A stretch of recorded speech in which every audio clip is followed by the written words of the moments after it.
অবশ্যই স্টুডিওতে রয়েছি। আগামীকাল আপনারা আবার গ্রাউন্ড জিরো দেখতে পাবেন আমাকে, এবং গতকালও আপনারা গ্রাউন্ড জিরো থেকে দেখেছেন। মাঝে মধ্যে গ্রাউন্ড জিরো এবং স্টুডিও বিতর্ক আজকে হবে, এবং অবশ্যই যে অন্তর্বর্তীকালীন বাজেট, যেটা ইন্টারিম বাজেট বলে বা ভোট অন অ্যাকাউন্ট, সেটা পেশ করেছেন। এবং তার মধ্যে অভিনবত্ব কোনো কালেই থাকে না ভোট অন অ্যাকাউন্ট বা এর ক্ষেত্রে, কিন্তু একটা অভিনবত্ব অবশ্যই রয়েছে।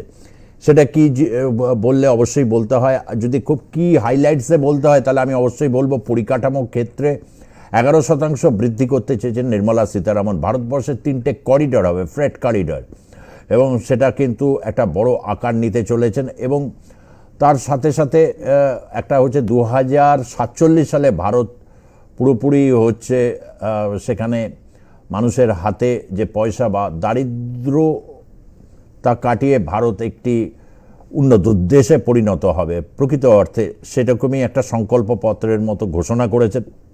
এছাড়া অনেক কিছু রয়েছে, কর অপরিবর্তিতই রয়েছে, কাঠামো 7 লক্ষ টাকা অবধি যেরকম ছাড় সে অবধি রয়েছে। কিন্তু আরও কতগুলো প্রশ্ন এক্ষেত্রে উঠে আসছে, বিশেষ করে মহিলাদের ক্ষমতায়ন প্রশ্ন, আগের প্রকল্পগুলোর কি, বা বিশেষ করে হাউজিং প্রকল্পটা নিয়ে অনেকের কিন্তু একটা, কেননা 2024 সালের মধ্যে গোটা ভারতবর্ষের গ্রামীণ জায়গায় বা শহরে যারা প্রান্তিক মানুষ, যাদের বাড়ি নেই, তাদের অন্তত একটা বাড়ি হবে, এরকম প্রথম দিকে শোনা গেছিল হবেই। কিন্তু এখন বলা হচ্ছে যে 5 বছরে আগামী সময় আরও 2 কোটি এক্সট্রা বাড়ি তৈরি করা হবে গ্রামাঞ্চলে বিশেষভাবে। তাহলে কোথায় এই ধরনের পরিকল্পনাটা যেটা বলা হয়েছিল, এটা একটা নিঃসন্দেহে একটা বৈপ্লবিক ব্যাপার ছিল, যে সকলের একটি বাড়ি থাকবে অন্তত, সে যত লো কস্ট হাউজিং হলেও নিজের বাড়ি বলে কথা। কিন্তু সেই প্রকল্পটা কিন্তু এখনো পর্যন্ত এটা সাকসেস হয়নি, এটা বেরিয়ে আসছে। যাই হোক, অনেকগুলো বিষয় নিয়ে বিতর্ক রয়েছে, এবং বিতর্কে যেহেতু স্টুডিওতে আপনারা জনমতে অংশগ্রহণ করবেন, এখনই ফোন করবেন না, ঠিক পিসিআর থেকে যখন আপনাদের ফোন লাইনটা নাম্বারটা যাবে, ঠিক সেই মুহূর্ত থেকে আপনারা ফোন করবেন, আপনাদের মতামত সংক্ষেপে জানাবেন, এবং বিতর্ক তার সঙ্গে চলতে থাকবে। আমি বিতর্কে আসার আগে শুরুতে নির্মলা সীতারামন তিনি যে বাজেট পেশ করেছিলেন সেখানে বলেছেন 2047 সালের মধ্যে দেশ একটা পূর্ণাঙ্গ একটি আধুনিক এবং যাকে বলা হয় উন্নত দেশে পরিণত হবে। ঠিক কি বলেছেন শুনবো, আমরা এই বিষয়টাকে শুনবো। তাও আমি তার মধ্যে একটু পরিচয় করিয়ে দিতে চাই। বিতর্কতে সুদীপ্ত গুহ রয়েছেন, ভারতীয় জনতা পার্টির মুখপাত্র হিসাবে সুদীপ্ত গুহ রয়েছেন, এবং অশোক মুখোপাধ্যায়ও রয়েছেন। আমি আসবো এই বিষয়টায়, এবং নির্মলা সীতারামনের আজকের এই যে বক্তব্য, আমরা যে কোনো, আমি পিসিআরকে বলবো নির্মলা সীতারামন অনেক বলেছেন, তার থেকে একটা অংশ আমরা এটা শোনাতে চাই, তার কারণ স্পিডটা ধরতে চাই। সন্ধ্যে 7টায় অনেকে সারাদিন শোনেননি, পরবর্তী ক্ষেত্রে শুনে নেবেন, একটা স্পিডটা ধরতে চাই, আমরা দেখে নেব, শুনে নেব। The pandemic has led to a crisis of food, fertilizer, fuel and finances for the world, while India successfully navigated its way. The country showed the way forward and built consensus on solutions for those global problems. The recently announced India-Middle East-Europe economic corridor is a strategic and economic game changer for India and others. In the words of Honorable Prime Minister, the corridor, and I quote, will become the basis of world trade for hundreds of years to come, and history will remember that this corridor was initiated on Indian soil, unquote. Vision for Vikasit Bharat. Our vision for Vikasit Bharat is that of prosperous Bharat in harmony with nature, with modern infrastructure, and providing opportunities for all citizens and all regions to reach their potential. With confidence arising from strong and exemplary track record of performance and progress, earning Sabka Vishwas, the next 5 years will be years of unprecedented development and golden moments to realize the dream of developed India by 2047.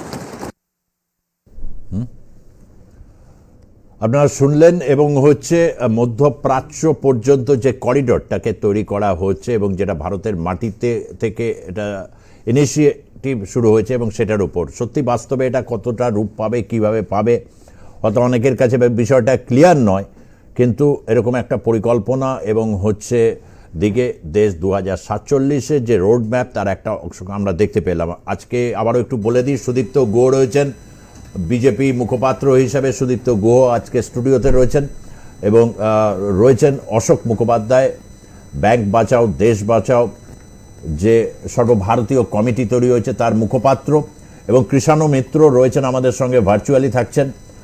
তিনি virtually থাকবেন তৃণমূল কংগ্রেসের মুখপাত্র কৃষাণু মিত্র। আমি প্রথমে একটু সুদীপ্ত গুহর কাছ থেকে প্রথমে সংক্ষেপে জানতে চাইব যে 2047-এর কথা, মানে এখন 2024, 2047, 23 বছর, হ্যাঁ, মানে তার একটা রূপরেখা, কিন্তু বর্তমান ভারতে যে অবস্থাটা দাঁড়িয়েছে গ্রোথের ক্ষেত্রে বিশেষভাবে, বা হচ্ছে এখন আপনি বললেই বলবেন মুদ্রাস্ফীতি, কেউ বলছেন নিয়ন্ত্রণে, বিজেপির মুখপাত্ররা তাই বলছেন, কিন্তু বাজারে সর্ষের তেল এই 2-3 বছর ধরে, বা গ্যাসের দাম, এই সমস্ত কিছু মিলিয়ে মধ্যবিত্ত মানুষ যাদের কর কাঠামো অপরিবর্তিত থাকলো, সেরকম মধ্যবিত্ত তো একটা স্ট্রং একটা এলিমেন্ট, কোথাও একটা জায়গা থেকে কিন্তু তাদের সামনে একটা অগ্নি পরীক্ষা এসে গেল। না একদমই না। প্রথম কথা বলি, আপনি as far as growth is concerned, all over world যখন 3 থেকে 4 গ্রোথ চলে, তখন এক্সপেক্ট করা যায় যে আমাদের মতো ডেভেলপিং কান্ট্রিজ 7 গ্রো করবে। কিন্তু আজকের দিনে সারা পৃথিবীতে যখন রিসেশন চলছে, বিশেষ করে ইউরোপিয়ান কান্ট্রিতে যেখানে আমরা এক্সপোর্ট করি, এবং বিশেষ করে সারা পৃথিবীর যখন অ্যাভারেজ গ্রোথ রেট 2%, আমরা তখন পরপর 3 বছর 7% গ্রোথ দিলাম, এবং মোস্ট প্রবাবলি নেক্সট ইয়ারেও আমরা 7-এর উপর আমরা গ্রোথ রেট দেবো। এটা একটা বড় অ্যাচিভমেন্ট আমাদের কাছে, এবং এর মেইন কারণ ইন্টারনাল কনজামশন, মানে ভিতরকার মানুষ জিনিস পারচেস করছে, এবং আরেকটা হচ্ছে আপনার ইনফ্রাস্ট্রাকচার, যেখানে নাকি গত বছর 10 লক্ষ কোটি টাকা, মানে 3 বছরে 5 থেকে 10 লক্ষ কোটি টাকায় আমরা গিয়ে পৌঁছেছি। দ্বিতীয়ত হচ্ছে ইনফ্লেশন মনিটারি পলিসি এমনভাবে, আমরা যখন এসেছিলাম ক্ষমতায় তখন 11 থেকে 13%, তার আগের 1-2 বছর এর মধ্যে ভ্যারি করেছে ইনফ্লেশন। আজকের দিনে ইনফ্লেশন কিন্তু অনেক দিন 4 থেকে 6-এর মধ্যে ভ্যারি করছে, বেশ কিছুদিন মাঝে আরও কমে গেছিল। মানে ইনফ্লেশনটা বেশি কমলে কি হবে, বেশি কমলে আপনার ধরুন একটা চাষি ফসল করেছে, সেই চাষি তার দাম পাবে না।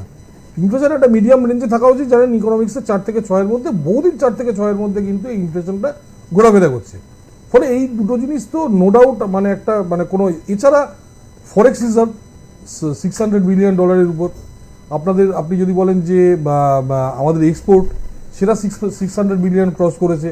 আমাদের 14টা সেক্টর, এবং সবচেয়ে বড় যে জিনিসটা, অন্যান্যবার ভোটের আগে যেটা নিয়ে বিতর্ক হয় যে দেশে কোনো শিল্প হলো না, চাকরি হলো না, এটসেট্রা, কিছুদিন আগে রঘুরাম রাজন একটা বই পাবলিশ করেছেন, এবং যার উপর রঘুরাম রাজনজি বেশ কিছু আপনার দিচ্ছে, রঘুরাম রাজনজি যার উপর বেশ কিছু সেমিনার দিচ্ছেন বিভিন্ন জায়গায়। রঘুরামজি ওখানে বলছেন যে আমাদের দেশে ম্যানুফ্যাকচারিং ইন্ডাস্ট্রি তৈরি হচ্ছে, এটার কোনো দরকার নেই। আপনি ওর লেকচারগুলো, আমি বইটা পড়তে বলছি না, ওর লেকচারগুলো শুনবেন। বলছে দরকার নেই, আমরা চীন বা ভিয়েতনাম থেকে পণ্য কিনি, ওরা কম দামে তৈরি করতে পারবে, ওদের পণ্য কিনি, আমাদের পণ্য তৈরি করার কোনো দরকার নেই, এটা উনি বলছেন। তার মানে এই প্রথমবার ভারতবর্ষে, যেখানে গভর্নমেন্ট চাইছে ইন্ডাস্ট্রি করতে, বিরোধীরা বলছে না ইন্ডাস্ট্রি করতে হবে না, আমরা এরকম একটা জায়গায় পৌঁছেছি। আমি বলছি গত বছরে 14টি ম্যানুফ্যাকচারিং সেক্টরে, আপনার ডিফেন্স, মহাকাশ, তার থেকে আপনার ফার্মেসি, সার থেকে শুরু করে বা হোয়াইট গুডস, মানে আপনার টেলিভিশন, আপনার ইলেকট্রনিক্স, চিপ থেকে শুরু করে 14টা সেক্টরে আমরা কিন্তু ভয়ঙ্কর রকমভাবে প্রোগ্রেস করেছি ম্যানুফ্যাকচারিংয়ে, বহু লোক চাকরি পেয়েছে। এবং তার সঙ্গে আপনার মানে আমি বলছি এডুকেশনে একটা বড় চেঞ্জ যাচ্ছে, আমরা এমফিল তুলে দিয়েছি, আমরা আনপ্রোডাক্টিভ রিসার্চ এমফিল তুলে দিয়েছি। রিসার্চে 1 লক্ষ কোটি টাকা ইনভেস্টমেন্ট হচ্ছে, একদম প্রোডাক্টিভ রিসার্চ, যেখানে আমরা পেটেন্ট নেব, কারণ আমেরিকা দেখা যাচ্ছে শুধু পেটেন্ট বেচে আমাদের দ্বিগুণ জিডিপি আর্ন করছে। আমরা আমাদের প্রত্যেকটা রিসার্চ ইনস্টিটিউটকে আমরা সেই জায়গায় নিয়ে যাব, এবং আমাদের মানে খুব মানে ভিশন খুব ক্লিয়ার এই ব্যাপারে। দেশ একটা মানে বড় রকম উন্নতির পথে চলেছে। আর 2047 সেখানে আমরা ইউএস এবং চায়না সবাইকে বিট করে আমরা পৃথিবীর 1 নম্বরে যাব, সেটা আমাদের লং টার্ম ভিশন। আপাতত আমাদের ভিশন জাপান এবং জার্মানকে হারিয়ে 3 নম্বরে যাওয়া। দেখুন, কতগুলো কথা আমি ওনার সঙ্গে একমত হতে পারলাম না। তার মধ্যে একটা হচ্ছে আনএমপ্লয়মেন্ট ব্যাপারটা আপনাকে বলছি। আনএমপ্লয়মেন্ট যদি আপনি দেখেন, আনএমপ্লয়মেন্ট হচ্ছে 7.5%। এই মুহূর্তে ভারতবর্ষে আনএমপ্লয়মেন্ট হচ্ছে 7.5%। এবং মজার ব্যাপার হচ্ছে আনএমপ্লয়মেন্ট যদি দেখেন 15 থেকে 19 বয়স যাদের, তাদের ক্ষেত্রে আনএমপ্লয়মেন্টের সংখ্যা হচ্ছে 53.5%। আর 20 থেকে 24 মানে হচ্ছে একদম ইয়াং জেনারেশন, তাদের আনএমপ্লয়মেন্ট হচ্ছে 44.9%। এক। 2 নম্বর ব্যাপার হচ্ছে যে আপনি যদি হিউম্যান রিসোর্স ইন্ডেক্স দেখেন, তাহলে বলছি 47 বছরে হায়েস্ট আনএমপ্লয়মেন্ট ভারতবর্ষে হায়েস্ট এমপ্লয়মেন্ট না। ওনার সঙ্গে অন্যরা তো আমার সঙ্গে মত না হতে পারে। হাঙ্গার ইন্ডেক্সে আমরা কিন্তু 111তম স্থানে আছি। এবং ওয়েলথ ডিস্ট্রিবিউশনে আপনি যদি দেখেন, তাহলে দেখবেন ওয়েলথ ডিস্ট্রিবিউশনে কিন্তু আমাদের একটা বিশাল রকম পার্থক্য। অর্থাৎ বড় লোক অনেক বড় লোক হয়েছে, আর গরিবরা অনেক বেশি গরিব হয়েছে। তার ফলে যেটা হচ্ছে যে, এবং সবথেকে বড় কথা যে এই যে ধরুন টিভি সেটের দাম কমলো বা ফোনের একটা দাম কমলো, সেটা বড় ব্যাপার না। সুজিতদা, আমি আপনি সাধারণ লোকেরা ডেলি আমরা যাই বাজারে কিন্তু আপনি যদি দেখেন যে ভেজিটেবলের ক্ষেত্রে কিন্তু ইনফ্লেশন হচ্ছে 9%। যদি এই ইনফ্লেশনই বাড়ে তাহলে, এবং আপনাকে বলছি যেটা বলা হয়েছে যে 7 লক্ষ অবধি ট্যাক্স ফ্রি যেটা বলা হচ্ছে, 7 লক্ষ হচ্ছে আগে যেটা ছিল যে আপনার আরেকটা আছে, আপনি যে ওল্ড রেজিম যদি দেখেন সেটা হচ্ছে 2.5 লাখ তার উপর আপনি স্ট্যান্ডার্ড ডিডাকশন পাবেন, তার উপর আপনি পিএফ এর ছাড় পাবেন, তার উপর আপনি এলআইসি করলে ছাড় পাবেন। এই বিভিন্ন করে আলটিমেটলি আপনারা যারা ওল্ড রিজিমে আছে তারা কিন্তু একটা বেনিফিট পেয়েছে। 2014 ক্ষেত্রে আপনি বললেন 2014 ক্ষেত্রে, আমি আপনাকে একটা কথা মনে করিয়ে দিতে চাই। 2008-এ ওয়ার্ল্ড ওয়াইড ক্রাইসিস হয়েছিল, ইকোনমিক ক্রাইসিস হয়েছিল, ইন্ডিয়া সার্ভাইভ করেছিল। যখন সারা ইউএস এর মতো দেশ, হ্যাঁ, এটা তো করেছে, এটা তো এবং বহু চর্চিত যে না, এবং সবথেকে কিন্তু উনি একটা খুব ইন্টারেস্টিং ব্যক্তিত্বের নামটা বললেন, রঘুরাম রাজন।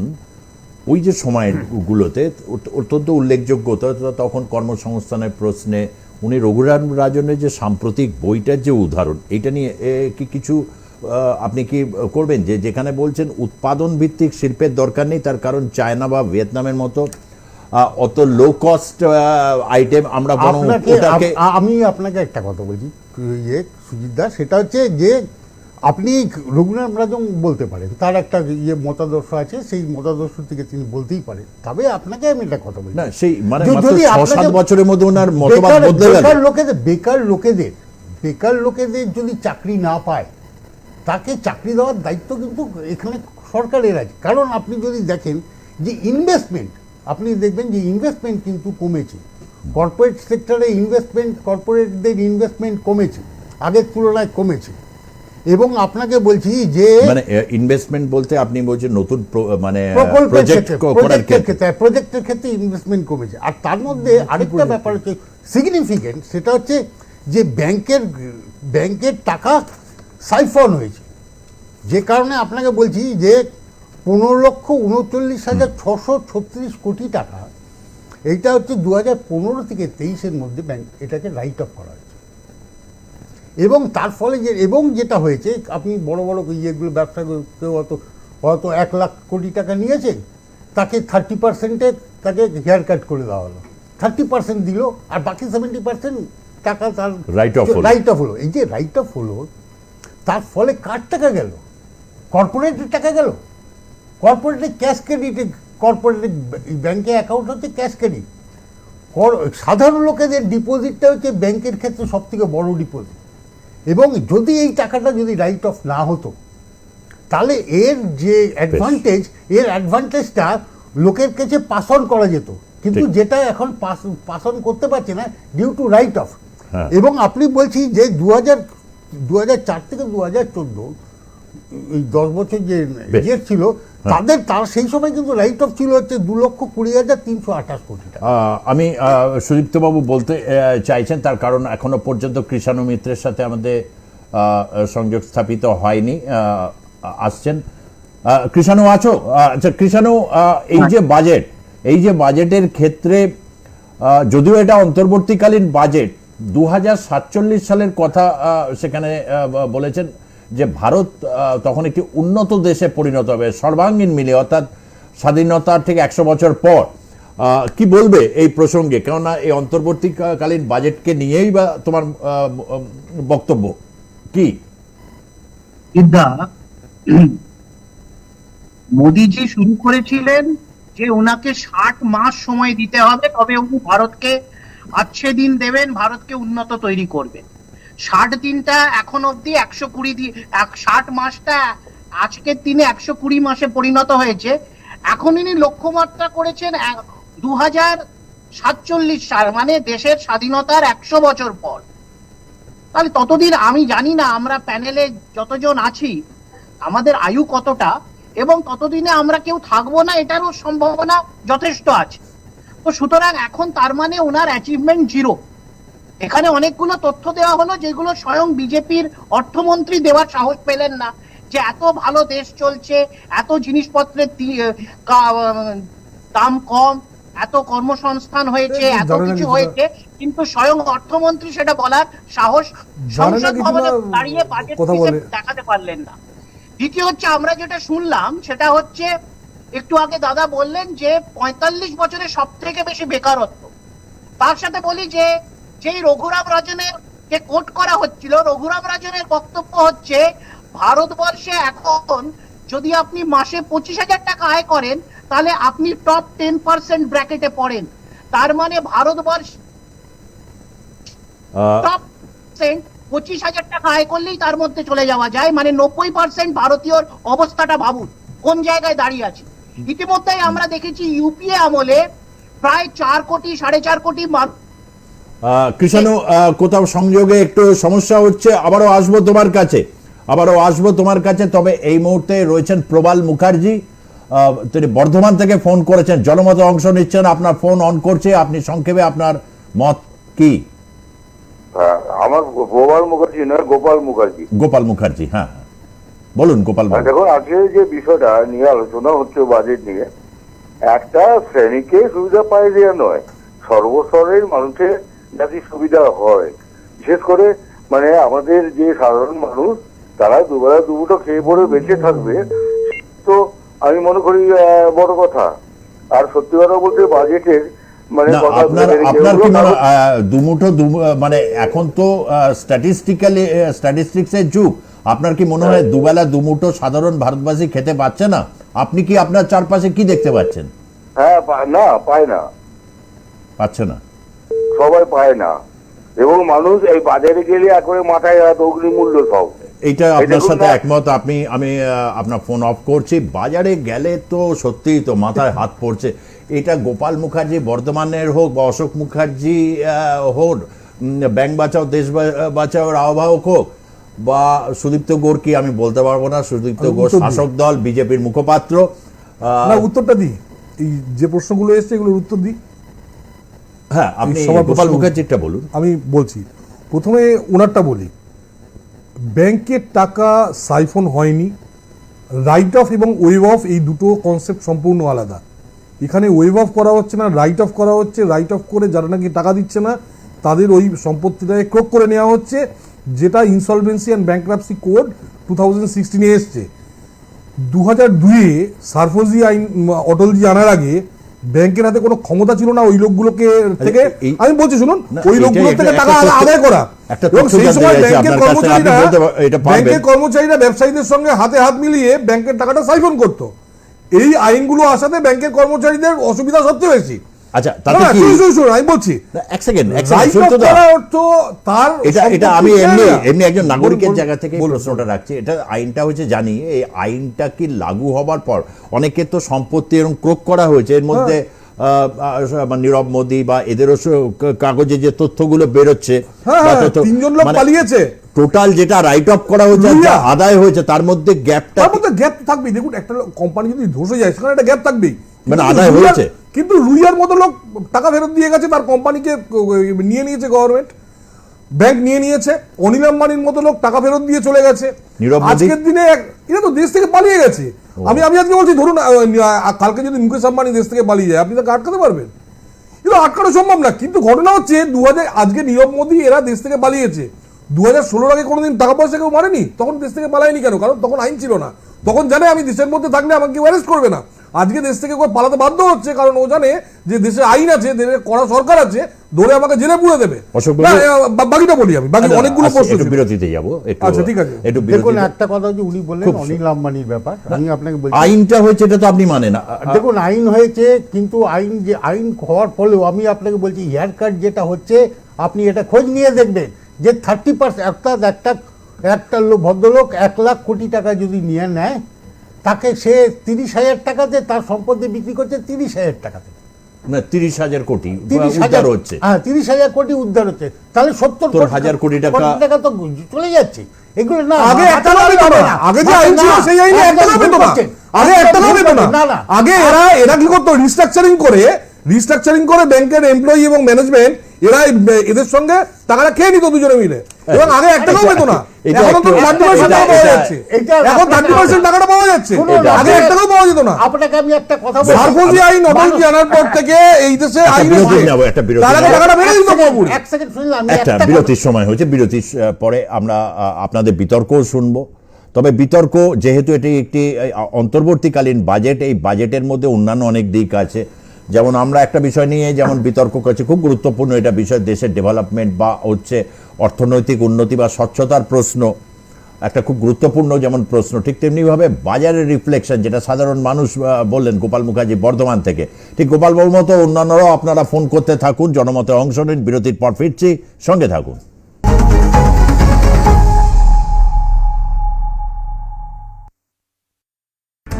নিউজ ফ্ল্যাশ নিবেদন করছে সফেদ ডিটারজেন্ট পাউডার। मेरा सफेद तुरंत खुले, भरपूर झाग दे, मेरी चॉइस मेरा सफेद। একা একা ক্যাম্পিং, তার উপর আবার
ফিরে এলাম বিরতির পর। জনমতে আপনারা অংশ নিন। মানে অশোকবাবু, আপনার যেটা বক্তব্য হচ্ছে যে উনি বলছেন যে ব্যাংক যে ব্যবস্থা বা যেটা যে দেশের একটা উন্নতি বা গ্রোথের সাথে কিছু রিস্ট্রাকচারিং, এবং এটা ভারতীয় জনতা পার্টি ঘোষিত নীতি ছিল যে তারা নতুন পথে রিস্ট্রাকচারিং করবে দেশকে, সেই ম্যান্ডেটটা তারা অর্জন করেছে। তো সেখানে কোন জায়গাটায় আপনার আপত্তি মনে হচ্ছে যে এই জায়গাটায় এরা ফেল করলো? দেখুন, আপনাকে আমি একটা কথা বলছি, এটার একটাই তো পারপাস। কেন এই করলো রিস্ট্রাকচারিং করে 4টে ব্যাংকে করলো, 4টে বড় ব্যাংক করা হলো? তার একটাই কারণ হচ্ছে যাতে এরা কর্পোরেটদের লোন বেশি করে দিতে পারে, এবং আলটিমেটলি আপনি দেখবেন ইন দ্য লং রান, মানে 2024 যদি ভোটে যদি জিতে আসে, তাহলে দেখবেন এই সমস্ত অধিকাংশ রাষ্ট্রায়ত্ত ব্যাংক আর রাষ্ট্রায়ত্ত ব্যাংক থাকবে না, এগুলো সমস্ত প্রাইভেট ব্যাংক চলে যাবে, এবং মেনলি হচ্ছে আদানি আম্বানি এরাই নেবে, এরাই কিনে নেবে। তাহলে একটা আপনার কাছ থেকে যেটা হবে সেটা তো তখন আমরা ডিবেট আবার করব। আমার এবং আপনাকে বলছি এলআইসি, এই যে এলআইসিতে ইয়ে করলো, শেয়ার ইস্যু করলো এলআইসি। এবং আপনি তো জানেন যে আগে যখন পঞ্চবার্ষিকী পরিকল্পনা ছিল, তখন কিন্তু তার একটা মেজর কন্ট্রিবিউশন আসতো এলআইসি। জনমতে অংশগ্রহণ করছেন, আপনার ফোন অন করছে খাইরুল বাসার মুর্শিদাবাদ থেকে। বলুন আপনার মিস্টার বাসার, আপনার কি মত? মত বলতে আসল কথা হচ্ছে যে কর কাঠামো, হ্যাঁ কর কাঠামো বলুন। আর কর কাঠামোটাকে যদি একটু সংশোধন করা যেত তাহলে ভালো হতো। বেশ, ধন্যবাদ। কর কাঠামোটা সংশোধন করলে একটু ভালো হতো। আমি প্রথমে শুরুতেই এটাই বলছিলাম যে 7 লক্ষ টাকা, সে নানা কিছু আগের একরকম স্ট্রাকচার একরকম ছিল, ছাড় পাওয়া যেত 7 লক্ষ টাকা, কিন্তু যেই বাজারে যাবো 7 লক্ষ টাকা সে কই বাজারে যাবো ফুস। প্রথম কথা হচ্ছে মানে যে আপনি বলুন। না, আমি উত্তর দিচ্ছি কি রেটে এই 1.5-2 বছর ধরে আপনার সর্ষের তেলের দাম বা এগুলোর উত্তর দিচ্ছি, আমি ডালের দাম, আমি উত্তর দিচ্ছি। প্রথম কথা হচ্ছে যে আপনি এলআইসির ইয়ে বিলগ্নীকরণের কথা উনি বলছেন। এসবিআই বিলগ্নীকরণ কারা করেছে? ইউপিএ গভর্নমেন্ট করেছে। এবং সেখানে একটা গল্প আপনাকে বলি, প্রণব মুখার্জি এসবিআই আইপিও ছেড়েছেন। গল্পটা কতটা দুর্নীতিগ্রস্ত একটু শুনুন ব্যাপারটা। The government which was supported by the Communist and TMC, Pranab Mukherjee ইয়েকে তখন তো টিএমসি সাপোর্টেড ছিল, পুরো আইপিও ছেড়েছেন। সেই আইপিও যে রেটে বিক্রি হওয়ার কথা সেই রেটে বিক্রি হয়নি। প্রণব মুখার্জি ওএনজিসিকে বাধ্য করেছেন, ওএনজিসিকে ফোন করেছেন যে তোমরা এই আইপিওটা কেন না, এটা সরি উল্টোটা, ওএনজিসির আইপিও ছেড়েছে, এসবিআই কে বলেছে তোমরা আইপিওটা কেন, কেনার পর দেখা যাচ্ছে ডাউন হয়ে গেছে।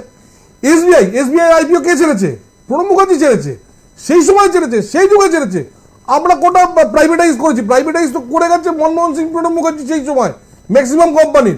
আপনারা আমাদের উপর দোষ দিচ্ছেন, এটা কাদের নীতি? নীতি কিন্তু শুরু করেছে মনমোহন সিং, নরসিংহ রাও, এরা। আমরা এই নীতি চালু করেছি, আমাদের সাহস আছে বলার যে আমরা এটাকে সাপোর্ট করি, সাহস নেই যেটা বলার। আর পশ্চিমবঙ্গ সরকার, আমি পশ্চিমবঙ্গ সরকার মানুষ যেটা জানতে চাইছে, পশ্চিমবঙ্গ সরকার বলি যা ছিল সব প্রাইভেটাইজ। আজকে পশ্চিমবঙ্গ সরকারের কোনো রাষ্ট্র সংস্থা নেই। এখানে যা ছিল মাদার ডেয়ারি, মেট্রো ডেয়ারি থেকে শুরু করে সব বেঁচে দিয়েছে।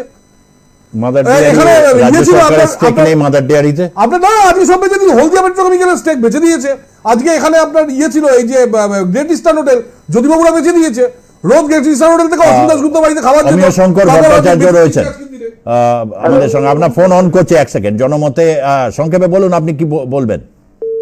হ্যালো, বলছিলাম যে এটা অনেক টেকনিক্যাল কথাবার্তা হচ্ছে আপনাদের এই বাজেট নিয়ে। এটা অন্তর্বর্তীকালীন বাজেট। এখানে আজ পর্যন্ত মোদী সরকার যতগুলো প্রতিশ্রুতি দিয়েছে, প্রতিশ্রুতি কি তারা রক্ষা করতে পেরেছে আজ পর্যন্ত? মানুষের কোনো উন্নয়নমূলক কাজে তার প্রকৃত অংশগ্রহণ করেছেন এবং প্রকৃতপক্ষে উন্নত হয়েছে? শুধু লুট হয়েছে, দেশ থেকে যত বিক্রি করে নিয়ে গেছে এবং তারা টাকা পয়সা নিয়ে যারা। বেশ, আমরা সে বুঝতে পেরেছি আপনার বক্তব্য। আপনার ফোন অফ করছি। এই লুট প্রসঙ্গটা বারবার করে এসছে, এটা তো ঠিক কথা। দেশের সম্পদ যদি ধরুন 139 কোটি মানুষের সম্পদ যদি 3 জন 4 জন 5 জন 6 জন বা 10 জন যদি লুট করে নিয়ে যায়, এটা প্রত্যেকটা দেশবাসী যাদের দেশপ্রেম রয়েছে, যাদের মধ্যে রাষ্ট্রবাদ থাকে তাদের কিন্তু ভেতর কোথাও একটা শ্লাঘায় লাগে। এটা সুযুক্তদের সেই সেন্টিমেন্টটাকে অস্বীকার করে, এটা তারা পালিয়ে গেছে, তাদেরকে ধরা যায়নি, কোথাও ব্যর্থতাটা আমি উত্তরটা দিচ্ছি। লুটটা 1969 থেকে শুরু হয়েছিল, যেদিন ব্যাংক ন্যাশনালাইজেশন হয়েছিল। আমরা যেদিন থেকে এটা বন্ধ করলাম সেদিন 3খানা লোক পালিয়ে গেছে, বাকি সব কটা লোক টাকাটা ফেরত দিয়ে গেছে। লুটটা আজকে বন্ধ হয়েছে, লুটটা করে তারা পালায়নি। লুটটা আজকে বন্ধ হয়েছে, আমরা লুট বন্ধ করেছি। এই যে দেখছেন না, রোজ ধরা পড়ছে একজন একজন করে, চিফ মিনিস্টার, তারপর ভাইপো ভাইজি সব ধরা পড়ছে।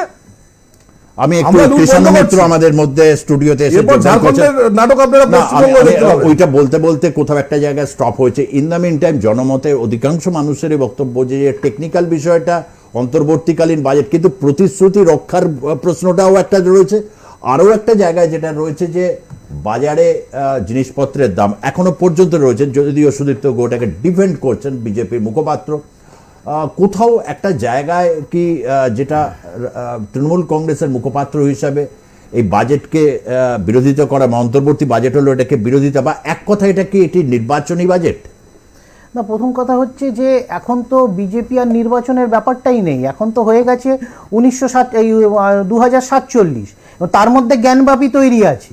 তো এক সময় রাম দিয়ে ভোলানো হলো এবং আগামী দিনের জন্য জ্ঞানব্যাপীকে প্রস্তুত করা হচ্ছে।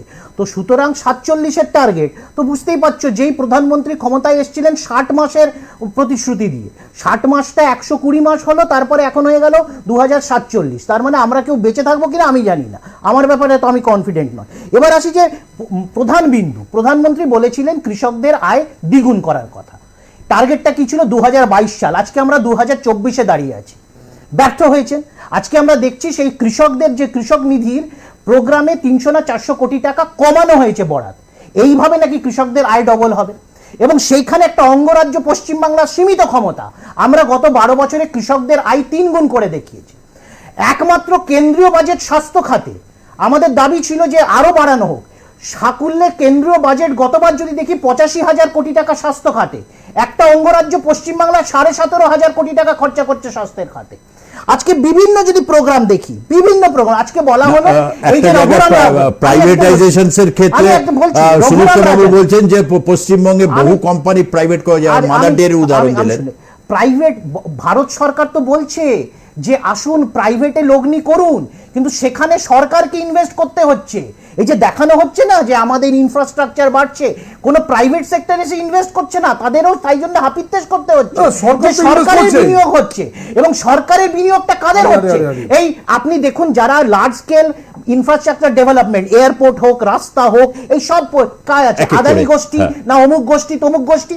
তো সরকারের টাকা আমাদের থেকে নিয়ে এই শিল্প গোষ্ঠীকে দেওয়া হচ্ছে এবং আবার লোন ক্ষমা করে দেওয়া হচ্ছে। শুধু ভাবুন, মনমোহন সিং এর সময় এনটিপিসি প্রজেক্ট করছিল বাংলাদেশে, পাওয়ার প্রজেক্ট। মোদি এলো, সেখানে গেল, পাওয়ার প্রজেক্টের ক্ষমতা বৃদ্ধি হলো, কিন্তু এনটিপিসি সরে গিয়ে সেখানে আম্বানি পাওয়ার, এই রিলায়েন্স পাওয়ার চলে এলো। যেই অনিল আম্বানি বহাল তবিয়াতে ভারতেই আছেন, কিন্তু ওনার সব সম্পত্তি নাকি জিরো হয়ে গেছে, জিরো ব্যালেন্স হয়ে গেছে। প্রথম কথা বলি যে কৃষকদের আয় অলরেডি দ্বিগুণ হয়ে গেছে, উনি কোনো খোঁজ খবর রাখেন না, সেই জন্য উনি বলছেন। আর পশ্চিমবঙ্গে যেটা বলছেন 3 গুণ, পশ্চিমবঙ্গের কৃষকদের একটা আয় বাড়েনি। পশ্চিমবঙ্গের কৃষকরা আপনি দেখেন হাজার হাজার বিঘা জমি ফেলে তারা বিভিন্ন রাজ্যে যাচ্ছে মেট্রো রেলের কনস্ট্রাকশন বা হাইওয়েতে কনস্ট্রাকশন করতে। আপনি মুর্শিদাবাদ, নদিয়া থেকে দেখবেন হাজার হাজার বিঘা জমি। মুর্শিদাবাদের প্রসঙ্গ যখন এলো, মুর্শিদাবাদ থেকে একজন আছেন ইউনুস আলী আছেন মুর্শিদাবাদ থেকে। জনমতে আপনার ফোন অন করছি, এরকম কি বলবেন আপনার যে প্রসঙ্গটা এলো আর কি, মুর্শিদাবাদ থেকে প্রচুর মানুষ আর কি তারা অন্য রাজ্যে যাচ্ছেন চাষবাস ছেড়ে দিয়ে, সত্যি কি তাই? ইউনুস আলী আপনি কি আছেন? ফোন করছি, প্রশ্নটা ওনার থেকে জেনে নেবেন পিসিআর। হ্যাঁ সুদীপ্ত বাবু, এবার ঘটনা হচ্ছে যে গত 10 বছরের দেশ অভূতপূর্ণ উন্নতি করেছে, এবং এটা শুধু আমরা বলছি না, এটা IMF, ওয়ার্ল্ড ব্যাংক থেকে শুরু করে বিশ্বের বড় কনসালটেন্ট কোম্পানি সবাই বলছে। কারা বলছে না? বলছে না অভিজিৎ বিনায়ক বন্দ্যোপাধ্যায়, কিছুই বলছেন না।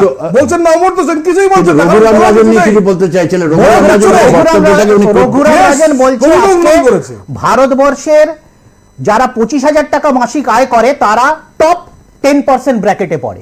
তার মানে ভাবুন দেশের দৈনীয় অবস্থা। প্রধানমন্ত্রী 600 টাকা ছিল। যে প্রধানমন্ত্রী ইউপিএ আমলে আমি বলছি, অর্জুন সেন গুপ্তের সময় আমি বলছি। এই যে কেন আটকাতে হয়, মানে মিথ্যাচার করারও একটা লেভেল থাকে। আরে অর্জুন আমি সেন গুপ্ত বলে দিল 600 টাকা। আটকাই নিয়ে কেন আটকায়? আরে বাবা, এরকম কার্টুন কে বল, আনেন বল, আপনি? বল, বল, বল। আমি আবার বলছি যে এই রঘুরাম রাজন অনেকগুলো মাপকাঠি দিয়েছে, যেখানে বারংবার বলেছে যে যেই সময় ডিমনিটাইজেশন করা হয়েছিল সেখানে কোনো অর্থনৈতিক মাপকাঠিতে ডিমনিটাইজেশন হয়নি, সেটা সম্পূর্ণভাবে রাজনৈতিক ছিল এবং ভেতরকার অন্তর্ঘাত ছিল, মানে অভিসন্ধি ছিল যে বেশ কিছু মানুষকে সেখানে সর্বশান্ত করে বিজেপির ঘনিষ্ঠ যারা তাদেরকে সেখানে ক্ষমতায়ন, অর্থনৈতিক ক্ষমতায়নের দিকে নিয়ে যাওয়া হচ্ছে। আজকে আমরা দেখছি বলা হচ্ছে নতুন করে নাকি আঙ্গনওয়াড়ি এদেরকে নাকি বাড়ানো হবে, মহিলাদেরকে নাকি আরো আমরা পশ্চিমবাংলা একটা অঙ্গরাজ্য, আবার বলছি 5 লাখের বেশি সেলফ হেল্প গ্রুপ মহিলা চালিত, যেখানে যদি আমি সংখ্যাটা করি প্রায় 3 থেকে 3.5 কোটি মহিলা যুক্ত আছে, যেখানে সারা ভারতে ওরা 2 কোটিকে আনবে ভবিষ্যতে। আজকে জনমতে স্ট্যাটিস্টিক্সটা বেরিয়ে এলো 83 লক্ষ যে স্বনির্ভর গোষ্ঠী গোটা দেশে রয়েছে, গোটা ভারতে, তার মধ্যে 5 লক্ষ স্বনির্ভর গোষ্ঠী, 5 লক্ষের বেশি, 5 লক্ষের বেশি। এক্সাক্ট ফিগারটা পেলে একটু ভালো হতো। এনিওয়ে, অশোকদা কিছু বলতে চাইছে? সবাই, হ্যাঁ, বিজেপি শাসক দল, বাকিদের কথা শুনতে হবে।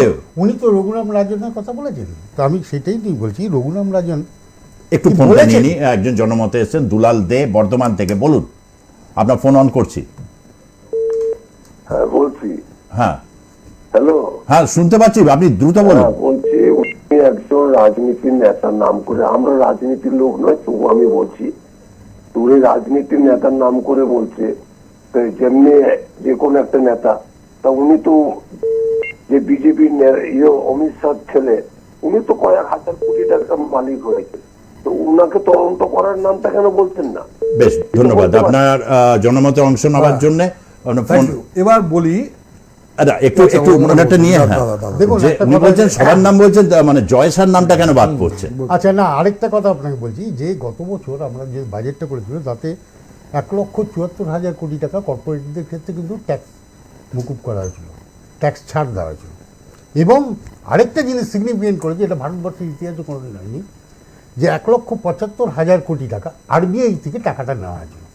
আমি একটু কোনো একটা চ্যানেলে ছিলাম, নাম বলতে চাই না, সেখানে দাঁড়িয়ে একজন বিজেপি বলছেন যে আফ্রিকাতে কিন্তু সেন্ট্রাল ব্যাংক থেকে টাকা নেয় আফ্রিকা। আরে আফ্রিকার অর্থনীতির সঙ্গে আমাদের অর্থনীতির তুলনা করলে তাহলে কি আর 3rd লার্জেস্ট কি 5th লার্জেস্ট বলার তো কোনো জায়গা থাকে না।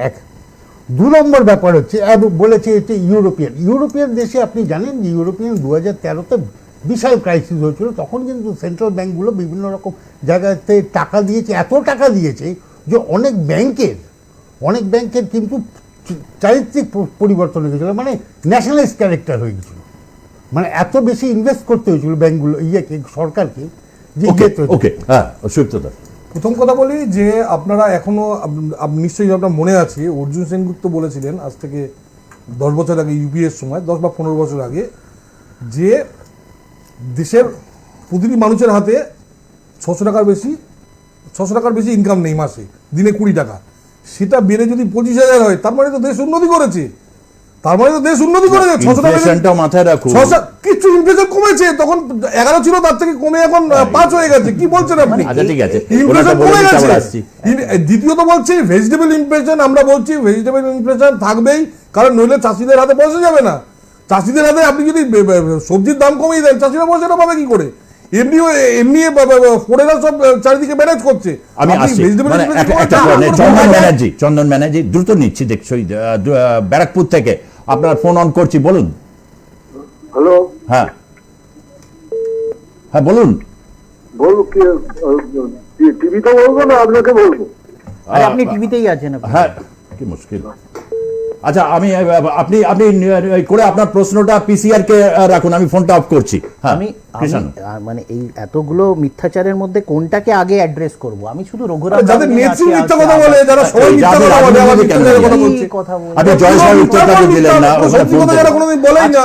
আরে নিজে কথা বলুন, মিথ্যা না সত্যি। যাদের নেত্রী পুরোপুরি মিথ্যা কথা বলেন, নিচে চামচা চেলাচা মুন্ডা সবাই মিথ্যা কথা বলবে। তারা আগে বলতো সোনার প্রতীক, এখন মিথ্যার প্রতীক। আরে ভালো বিতর্ক হচ্ছে সেখানে, কেন এরকম? আরে আমি ইনফ্লেশন কথা বলা হলো, ইনফ্লেশন আমরা জানি প্রধানমন্ত্রী যখন প্রধানমন্ত্রী হয়নি, গুজরাটের মুখ্যমন্ত্রী ছিলেন 2011-12 সালে, উনি একটা মাপকাঠি করেছিলেন।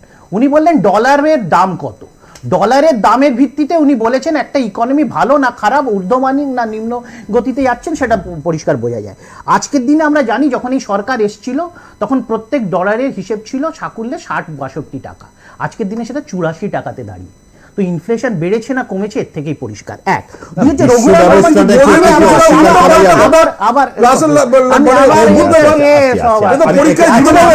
রঘুরাম রাবণ যেটা সবথেকে মারাত্মক বলেছে সেটা হচ্ছে আজকে এই বাজেটের তথাকথিত গালভরা বেসিক গল্পটাই ধরা পড়ে যায়। রঘুরাম রাবণ বলেছে যদি আগামী 2047 সাল অবধি ভারতের অগ্রগতির যে পার্সেন্টেজ, যদি জিডিপি গ্রোথের পার্সেন্টেজ যদি 6 থেকে 8% হয় এবং পপুলেশন গ্রোথ 0 হয়, তাহলেও ভারত লোয়ার ইনকাম কান্ট্রি হিসেবেই থাকবে। অর্পণ কুমার ঢালি আছেন পূর্ব মেদিনীপুর থেকে অর্পণ কুমার ঢালি, জনমতে আপনার ফোন অন করছি, বলুন। হ্যাঁ নমস্কার, সমস্ত প্যানেলিস্টদের আমার তরফ থেকে নমস্কার জানাই। তো আজকের যে প্রোগ্রাম অ্যাকচুয়ালি সত্যি কথা বলতে আপনি আপনার প্রশ্নটা দ্রুত বলুন প্লিজ। তীব্র বিতর্কের মধ্যে আপনি অংশ নেওয়ার সুযোগ পেয়েছেন, আপনার প্রশ্ন বা উত্তরটা সংক্ষেপে বলুন। বাইরে আমরা যাচ্ছি, এত স্টেশনে প্রবলেম, এত সমস্যা, এত মানুষ বাইরে যাচ্ছে, ওনারা কি দেখতে পাচ্ছেন যারা তৃণমূলের মানে আপনি বলছেন বাইরে চাকরি নিয়ে যাচ্ছে, মানে মানে এটা বলতে চাইছেন? হ্যাঁ, মানুষ ভিড়াভিড়ি উঠাউঠি করে মানুষ যাচ্ছে, এত প্রবলেম, এত সমস্যা বাইরে। আপনি শুনতে থাকুন অর্পণ কুমার ঢালি, মানে যেটাকে পরিযায়, যেটা সুদীপ্ত বাবু বলতে চায়। হ্যাঁ, আমার পরিষ্কার হচ্ছে যে বিজেপির এটা একটা রাজনৈতিক অ্যালিবাই, পরিযায়ী শ্রমিক। প্রথম কথা আমি যদি দেখি যে ভারতবর্ষে কোন রাজ্য থেকে পরিযায়ী শ্রমিক মুখ্যত যায়, তার মধ্যে যদি আমি এটা করি যে কোন রাজ্য থেকে ম্যাক্সিমাম যাচ্ছে, কোন রাজ্য মধ্য জায়গায় এবং কোন রাজ্যে যায় না, বা কোন রাজ্যতেই পরিযায়ী শ্রমিক আছে, তাহলে পশ্চিমবাংলা মধ্য শ্রেণীতে আসে। এখানে যত সংখ্যক মানুষ জেলা থেকে অন্য রাজ্যে কাজের সন্ধানে যায়, ঠিক সম সংখ্যক মানুষ অন্য রাজ্যগুলো থেকে কলকাতা এবং পার্শ্ববর্তী অঞ্চলে আসে। আজকে যদি সাকুল্যে ভারত সরকারের ডেটা দেখি, তাহলে প্রায় 7 থেকে 7.5 লক্ষ মানুষ পশ্চিমবাংলা থেকে বাইরে গেছে এবং সমপরিমাণ মানুষ কলকাতা এবং পার্শ্ববর্তী ইয়েতে ঝাড়খণ্ড, বিহার, মধ্যপ্রদেশ, রাজস্থান এবং উত্তরপ্রদেশ থেকে পশ্চিমবাংলাতে কাজে। এটা কিন্তু স্ট্যাটিস্টিক্স কেন্দ্রীয় সরকার থেকে আসা। স্ট্যাটিস্টিক্সের ফর্জারি কোথায় আমি বলি আপনাকে, এটা তো কেন্দ্রীয় সরকার স্ট্যাটিস্টিক্স। আমি বলছি শুনুন, ভারতবর্ষ প্রথম IIT IIM পশ্চিমবঙ্গে বানিয়েছিল যাতে নাকি এখানে গ্রো হবে, এখানকার গ্রোথে চারিদিকে 4টে রাজ্য উন্নতি হবে। IIT IIM থেকে 1% ছিল পশ্চিমবঙ্গে চাকরি পায় না ক্যাম্পাসে। যাদবপুর, শিবপুর থেকে শুরু করে কোথাও ডিপ্লোমা কলেজ, ITI কেউ পশ্চিমবঙ্গে চাকরি পায় না। সেখান থেকে শুরু করে চাষি পর্যন্ত, আপনি আজকের দিনে গ্রামে যান, চাষি পর্যন্ত সে পশ্চিমবঙ্গে বাইরে যাচ্ছে। সব ভুল স্ট্যাটিস্টিক্স। এই যে ফার্স্ট হয়েছিল 100 দিনের কাছে, এখন কেন্দ্রীয় সরকার স্ট্যাটিস্টিক্স পরিযায়ী শ্রমিক এই এদের যে কেন্দ্র নিজের স্ট্যাটিস্টিক্স সময় পরিযায়ী শ্রমিকরা কোন রাজ্যে এলো, সেটা দেয়। আপনি জামপুরে ক্যাম্পাসে কোন রাজ্যে দেখে আসুন, ব্যাংক তো লাভে আছে, ব্যাংক তো এই মুহূর্তে লাভে আছে। মানুষ কি আসছে, নতুন প্রজন্ম। একটু অন্য বিষয়ে যাই, মানে ধরুন এই যে মুদ্রা লোন বা স্কিল ইন্ডিয়া, এগুলো তো বিজেপির সময় নতুনভাবে এগুলোকে ইন্ট্রোডিউস করা হলো ফর দ্য ইউথ। আপনার কি মানে ব্যাংকে কি আসছে, এই ধরনের অ্যাপ্লাই করছে বাংলার ছেলেমেয়েরা, বা তারা কি সুযোগ পাচ্ছে? হ্যাঁ, এই যে মুদ্রা লোন যেটা ব্যাপারটা বলা হচ্ছে, মুদ্রা লোন কিন্তু মানে এইবারে বাজেটে প্লেস হয়েছে, তা আমি এটা বলছি না, আমার প্রশ্নটা আপনি বুঝেছেন। আমি বুঝেছি, সেটা হচ্ছে যে মুদ্রা লোন যেমন হচ্ছে এবং মুদ্রা লোনের একটা বড় পার্সেন্টেজ কিন্তু এনপিএ হচ্ছে। কারণ লোকে কি করছে, ধরুন একটা দুধের, আমি নিজে জানি এক ছেলেকে, তাহলে কি দাঁড়ালো এনপিএ? না আমি উদাহরণ আপনি বলছেন এটাই যথেষ্ট। মানে এনপিএ মুদ্রা লোনেও হচ্ছে, আবার কর্পোরেটেও হচ্ছে। তাহলে গোটা বিশ্বের অর্থনৈতিক পরিস্থিতি তো একটা ডামাডোলের মধ্যে রয়েছে। তাহলে এনপিএটা মানে আমার হচ্ছে, তেমন আপনি কার্যত স্বীকার করলেন এই রাজ্যে মুদ্রা লোন পাচ্ছে, এই রাজ্যে পাচ্ছে তো। হ্যাঁ, এটা বিমাতৃ সুলভ হচ্ছে না কৃষাণু? দেখুন, আমি যদি কয়েকটা প্যারামিটার্স দেখি ভারত সরকারে দেওয়া, multi dimensional poverty in India, ভারতবর্ষের গড় হচ্ছে 11.2, যেখানে পশ্চিমবাংলা হচ্ছে বিমারু রাজ্যের বাইরে, পশ্চিমবাংলা হচ্ছে গুজরাট আর পশ্চিমবঙ্গ প্যারালাল, পশ্চিমবঙ্গ হচ্ছে 8.6, গুজরাট হচ্ছে 9। তো সুতরাং আমরা এই জিনিসগুলোকে অ্যাড্রেস করেছি।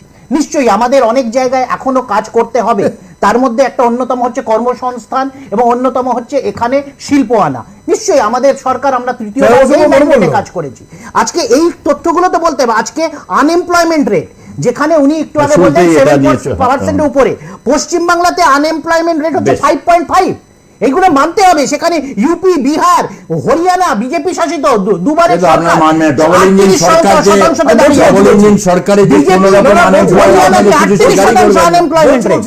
পশ্চিমবঙ্গের যদি সব বেকার রাজ্য ছেড়ে চলে যায় তাহলে তো বেকার পুরো থাকবেই না। এখানে যখন স্ট্যাটিস্টিক্স দেখা যাচ্ছে, নিতে যাচ্ছে, তখন দেখা যাচ্ছে বেকার কেউ নেই, কারণ সবাই রাজ্যের বাইরে চলে গেছে। 100% লোক রাজ্যের বাইরে চলে গেলে এবার আপনাকে আমি বলি, জ্যাম ট্রিনিটি, এই যে জনধন আধার মোবাইল ট্রিনিটি, এরা দেশের পুরো সিস্টেম চেঞ্জ করে দিয়েছে। ওনারা বলুন 2014 আগে 2014 কোটি লোকের 50 কোটি লোকের আজকে 50 কোটি লোকের আজকে এইটা যে টিএমসির কন্টিনিউয়াস ন্যারেটিভ, আপনি একটু মন দিয়ে শুনবেন। পশ্চিমবঙ্গের কোনো সাফল্য যেটা কেন্দ্রীয় সরকার সে পুরস্কারটা বললেই আপনারা চেপে দেন, আর পশ্চিমবঙ্গকে শুনলে আপনাদের প্রদেশ বিজেপি নেতৃত্ব উত্তর দিচ্ছে। এটা কেন আমি উত্তর দিচ্ছি না? আজকে এরা পুরস্কার পায় কিছু নিজস্ব ডেটা দিয়ে, পরের বছর দেখা যায় কোনো স্ক্যাম আছে, মানে নাই পরের বছর স্ক্যাম চলে যাচ্ছে। খাদ্য সাথীরা কি পুরস্কার পেয়েছিল? আপনারা তাহলে প্রদেশ নেতৃত্বকে এখানে বলে দিন সব স্ক্যাম, তাহলে আপনারা পুরস্কার এবার 100 দিনের কাজের মধ্যে জোকারদের আনবেন না।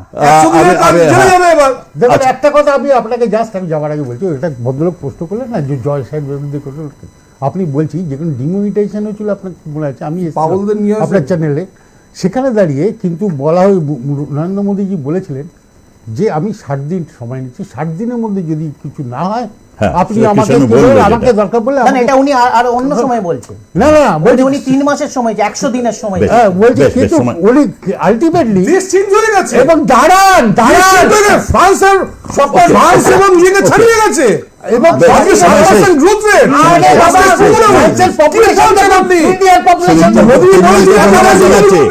এবং জনমতে যারা ফোন করে তাদেরকে ধন্যবাদ জানিয়ে শেষ করছি আজকের।